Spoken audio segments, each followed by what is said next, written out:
this book starts with the Bible as being true. He's looking at culture and other things through the lens of the Bible and to compare them. It is a book about how the whole Bible sheds light on the whole of life, how we can read and understand our society, our culture, and ourselves through the lens of the Bible storyline.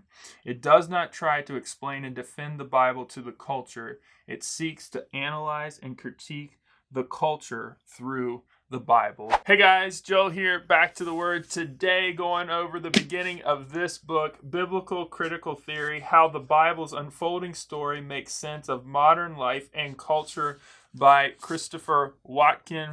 Really enjoying this read. I'm super curious, as many of you may be, what this book is all about. And so what I wanted to do, even as I haven't finished it, but I'm really enjoying it, I wanted to hop in and go through the first 30 or so pages of the book, covering Tim Keller's Foreword, also the preface and the introduction to this work by Dr. Christopher Watkin. It says on the back here, it is a bold vision for Christians engaging the world in a way that is biblically faithful and culturally sensitive. Really great stuff. In a short nutshell, he is updating Augustine's City of God for our day in a way that is biblically sound and helpful. And I'm really enjoying it. He's bringing in pieces that will challenge you as a Christian thinker, but will also help bring solutions to world problems through the biblical narrative and showing how the Bible has a better story. If you're a serious Christian reader who would make it through a 600-page book, you should get this. This is a must read. So with that, remember to like, subscribe for content like this. I'm going to hop into the book now and show you page by page the introduction once I take the dust cover off. So here's right inside the opening cover is we have the recommendations and kind of the blurbs about people commending this book. You have one just notable. This book made a big splash at ETS in Denver with a lot of theological professors getting together. And so you just have a bunch of people who wrote amazing stuff about this book. I won't cover all of them, but you have Kevin Van Hooser at the beginning talking about biblical critical theory as an important update of Augustine's City of God, a proposal for making biblical sense of what is happening in the contemporary culture. You have right here, John Dixon. Commendations for this book will likely sound wild and exaggerated. They are not. Christopher Watkin has done something remarkable. Just so many good ones to just hop over. You can read online at the publisher's website. Michael Horton on here. Also, don't run, don't walk to get this book. It's that important. And I would agree with them. This is a really great book, and it's doing some amazing things for us and through the biblical story, and just continued through some of these other recommendations. So here's the cover for those who want to see that. Biblical Critical Theory, this is the opening page right here. And then getting into the work, the contents. So Christopher Watkin is going to go through in the introduction kind of his method, what he's going for in this book, how he's going to talk through the biblical story, how he's going to engage culture, how he's going to show biblical theology, and how the Bible shares a better story, a better world through Christianity and those types of things. And then he's going to walk from Genesis to Revelation, interacting with the Bible and interacting with culture, and showing how the Bible is better and how it demolishes all these other cultural ideals and actually transcends them to something that is better in Christianity. So it's really cool that we might see those lenses through those lenses and into our world. So you have different contents there, all the way through to eschatology and things. We have this list of figures that are throughout the book. And then we get to the foreword by Tim Keller. What you should know is that Tim Keller is really in the acknowledgements section for Christopher Watkin, one of the major encouragements behind this book. So Dr. Watkin started this book in 2014, at least 2 points, I believe. He mentions in the acknowledgements that he would have stopped if it were not for the encouragement from Tim Keller to keep going. So Tim Keller talks about critical theory as a broader discipline, aims to make visible the deep structures of a culture in order to expose and change them. And so he goes on to talk about how we think about it's been real popular recently with critical race theory, but that's not the only critical theory. There's an idea of critical theories where they take figures and things in our world, they make some more prominent, they make some more background, they give a narrative to them, and then they try to change something. And so what Tim Keller goes here, he says, but the term critical theory has an older and more basic meaning. And it means to not just accept what a culture says about itself, but also to see what it is really going on beneath the surface. And he says every culture deploys multiple patterns in these types of vocabulary, but the Bible has its own narratives, images, and patterns that enable us to analyze any culture. And so Christopher Watkins is going to bring those to the front. He says, because the Bible does that, Keller says, a biblical critical theory, therefore, can and should be developed and used by Christians living and ministering anywhere in the world. He says, if there's a biblical high theory or Christian social theory or biblical theory, it must first expose the main flaws in the dominant culture's narratives.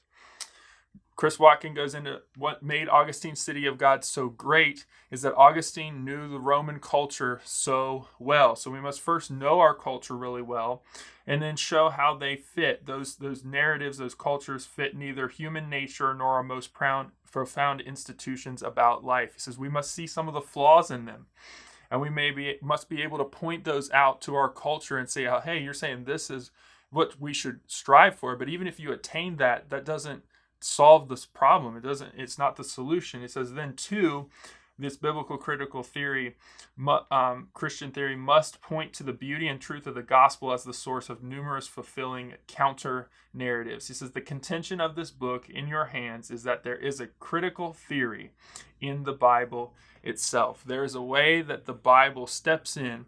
It critiques culture and these ideas and says, you're not fully getting it. It's not correct. This is the way, a better way. This is the transcendent way to God. And it's really cool because we have a guide in Christopher Watkin who's going to do that for us. He moves through that this book is not just written for academics, but also for the educated layperson, for Christian leaders. And then he goes on through more. He talks about how he would have advocated and has been advocating for a while for a Christian high theory, but Christopher Watkin doesn't want to do that term for two reasons. And he advocates for biblical critical theory because instead of Christian and tied to theology, he wants it to be tied to the Bible. So one, we should not build our critical theory just on theology in general, but in a direct contact with the Bible. And then Watkin advocates for biblical critical theory because our stance toward the culture must take into consideration every major turn in biblical redemptive history. So more about that. He talks in the preface is where Christopher Watkin gets into why he wrote the book. He says, I've been searching for this book that marries two of my deepest passions, and he searched for many years, exploring the subtle richness of the Bible's storyline and making sense of how different people understand the world.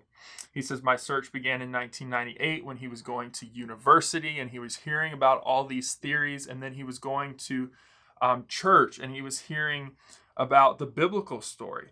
And he says, I was challenged to think, why isn't the Bible considered or even having a seat at the table with all these theories?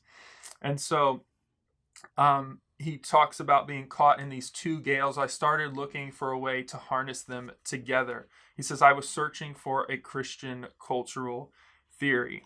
And so he talks about how theories make things visible and valuable. There's certain things that become really important. There's other things that recede to the background, just like you look at a room and some things are in the foreground and focused and some things in the background. You don't even notice the doorknob that you're opening the door with because it becomes a ground. It becomes the background.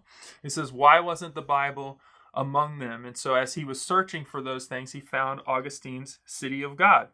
And he says it's one of the most brilliant and elegantly crafted treatments of what I was looking for, of seeing culture, seeing its pitfalls and the holes in its thinking, and then showing the Bible as the better way. So Augustine stood the test of time and still speaks powerfully in our day. And so he talks about how Augustine's first part is weighing the Roman culture, appreciating some things about it, but also showing where it is lacking.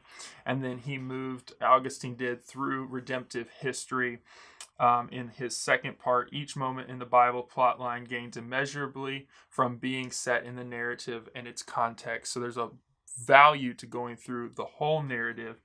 And then you get to this purpose statement here. It's really good. It says, in the present volume, I have attempted to take the biblical theological structure that I find so compelling in Augustine and use it as a way to frame some contributions to a biblical social theory for today.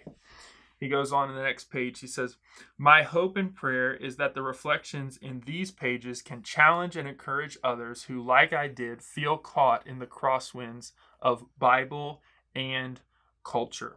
So those are two kind of purpose statements for what he's going after.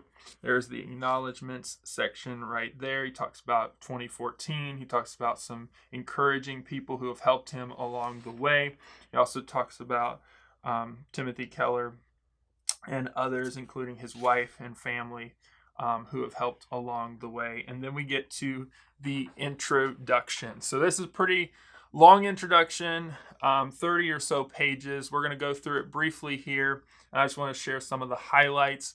He's setting up this trudge through redemptive history as he does this. And so I'm going to give you some of the vocab, and then hopefully that would just help you see what he's going after in this work. So introduction, the habit of asking, so what? He talks about we need to ask the question, so what? And so on the next page, he goes into the fact that in the church a lot, we're taught doctrine or bodies of teaching, which is the what.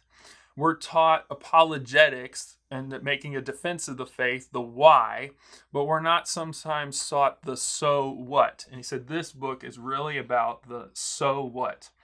And so what was not adequately emphasized, however, were the implications of these teachings for the rest of life. It says, if it didn't sound quite so clumsy, the current book title could be called Know What Follows from What You Believe, or perhaps the Bible, So What?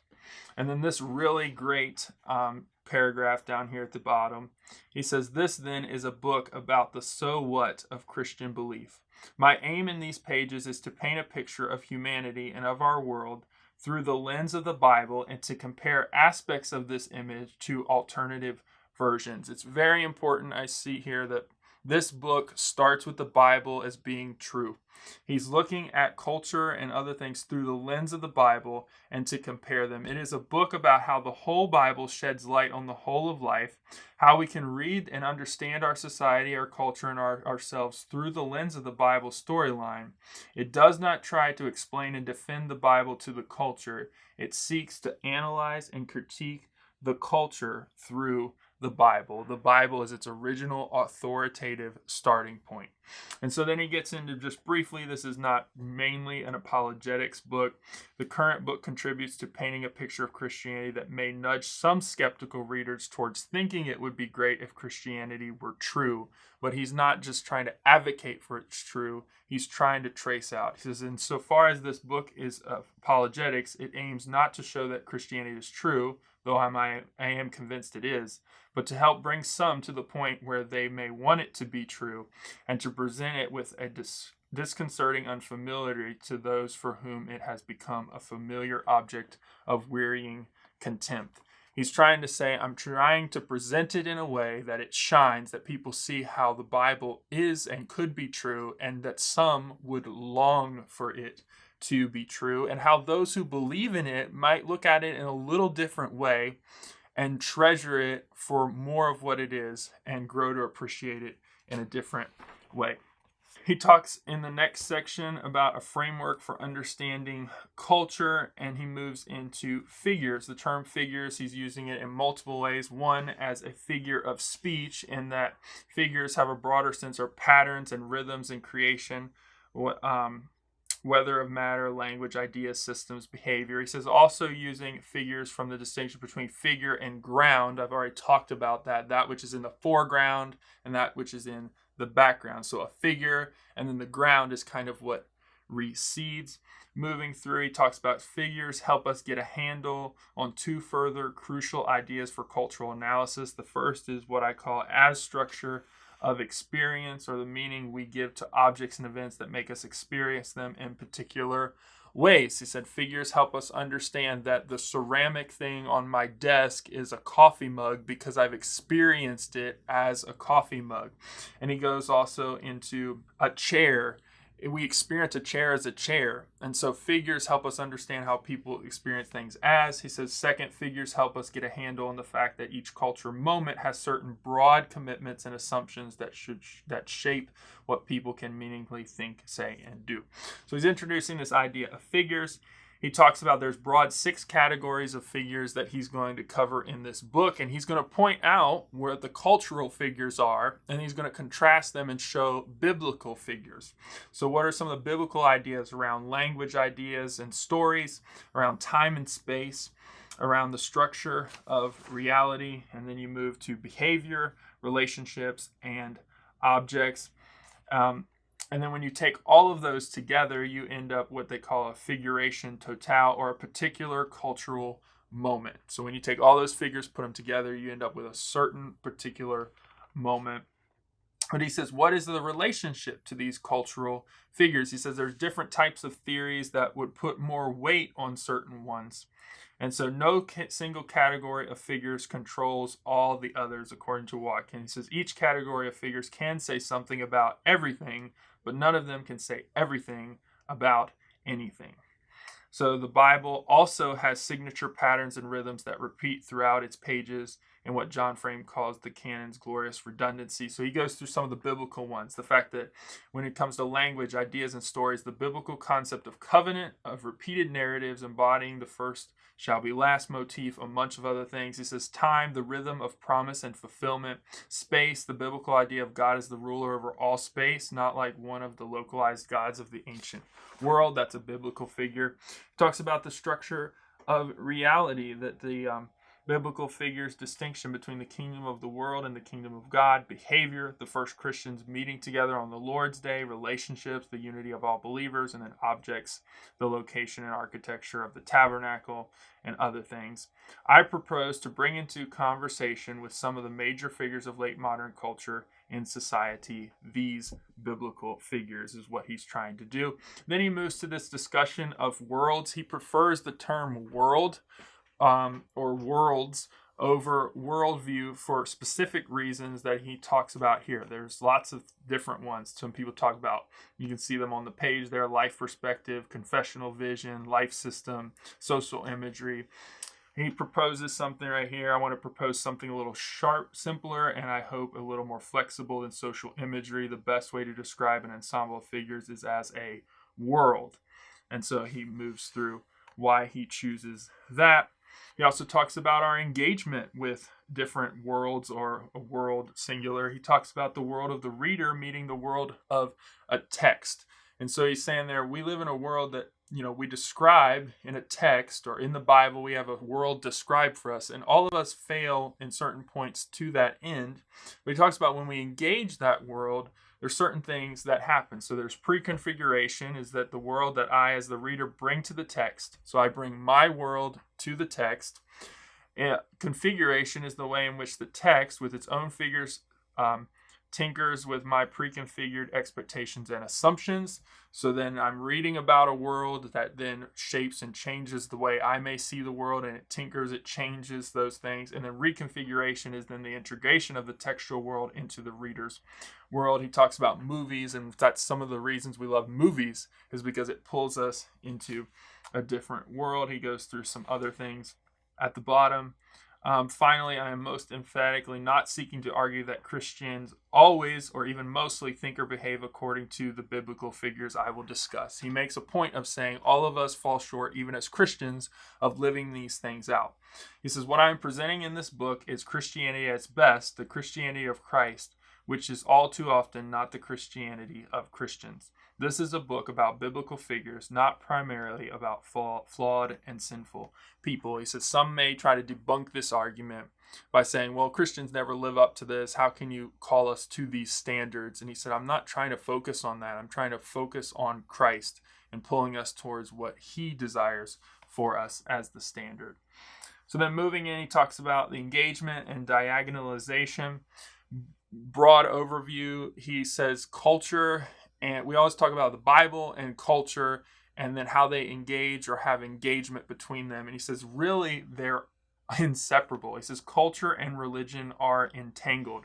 He goes on over here to say, trying to separate Christianity from culture is like trying to extract the flour from a baked cake. It is a fool's errand and destroys what it examines and only creates a useless mess. And so he's talking about these different ways of viewing culture and Christianity. And he talks about this concept of what he calls diagonalization. And so he says, given a choice between two camps or positions in our culture, so that would be two systems of thought, two philosophies or critical/theories about why people do what they do, why they think the way they think, why they act the way they act. He says, the Bible frequently settles for neither of those argued for cultural secular theories, and presents us with something richer than both, a subtler solution that neither position has the resources to imagine. And he calls this process the Bible does diagonalization. And so he says it has 4 elements. And so he talks through these figures. It begins with a complex of interrelated biblical truths, like this fact that God is justice, has justice, but also love, and then truth, and then mercy. And then we see how culture has divided them and says, well, God is either loveless and is just and right, or he is loving but doesn't have justice. And he says, but there's an unsatisfying compromise when you try to put part justice, part love. But diagonalization presents a biblical picture in which the best aspirations of both options are fulfilled, but not in a way that the proponents of the options would see coming. So we see God is abounding in love and faithfulness. And so the reason he's going through this, and he goes through some different ideas, he talks about how diagonalization is not new. I bring not any new claim, therefore, to be bringing anything new to the table of Christian thought when I discuss diagonalization. And so he goes through quotes from people who have tried similar things. He says, but there are 2 possible misunderstandings we need to be aware of. He says, let us not make the mistake of thinking of it as a cardigan and slippers wearing middle of the road compromise between 2 bold options. He's like, this is not a middle of the road compromise between one culture extreme and the other, and the Bible saying just play well in the middle. He says, diagonalization is not a safe compromise, but a positive and viable third way. And so he talks about the fact that it actually transcends those ways and produces a better way. He also goes into this. The second misunderstanding to avoid is thinking that diagonalization is some cheap imitation of postmodernism, mixing the black and white colors of truth to make an indistinct, muddy gray. In fact, quite the opposite is the case. The Bible only challenges the dichotomies and false criteria of our culture because it rests on fundamental black and white distinctions of its own. Then he gets into a section about out-narrating, the fact that the Bible out-narratives the culture around us. Out-narrating is not about telling a better story in the sense of the most gripping or necessarily satisfying. It is about telling the bigger story, the story within which all other stories find their place. He's saying, is there cultural theories out there that when they are fully spun and ready for us to engage, that actually have a place for everything else that exists? He says only the Bible truly does that. So it out-narrates everyone around it. So C.S. Lewis reflects on that, and he goes through some different proofs of people who have said it. He says, left to its own devices, the Bible does out-narrate other stories. And so he's explaining what that means. So he says the aim of this present book is to explain not only the modern scientific worldview, but also many more aspects of the modern and contemporary world through the lens of the gospel. It says out-narrating has 2 parts, both important but very different from each other.